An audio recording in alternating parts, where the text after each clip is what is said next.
আপনারা জানেন যে প্রথম শুনানিটা ছিল গাজীপুর জেলা শ্রীপুর উপজেলা পরিষদ নির্বাচনে চেয়ারম্যান প্রার্থী জনাব মোহাম্মদ জামিল হাসান ওনার বিরুদ্ধে শুনানি, ওনাকে শোকজ করা হয়েছিল।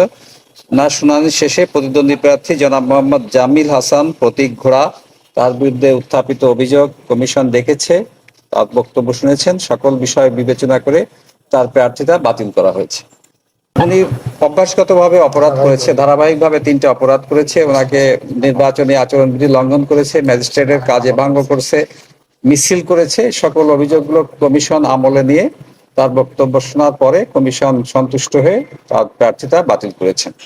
শ্রীপুর উপজেলা পরিষদ নির্বাচনে চেয়ারম্যান প্রার্থী জনাব মোহাম্মদ জামিল হাসান ওনার বিরুদ্ধে শুনানি, ওনাকে শোকজ করা হয়েছিল।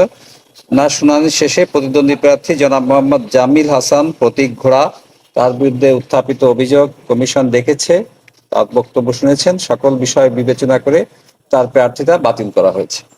উনি অভ্যাসগতভাবে অপরাধ করেছে, ধারাবাহিকভাবে 3টে অপরাধ করেছে। ওনাকে নির্বাচনী আচরণবিধি লঙ্ঘন করেছে, ম্যাজিস্ট্রেটের কাজে ভঙ্গ করেছে, মিছিল করেছে। সকল অভিযোগগুলো কমিশন আমলে নিয়ে তার বক্তব্য শোনার পরে কমিশন সন্তুষ্ট হয়ে তার প্রার্থিতা বাতিল করেছেন।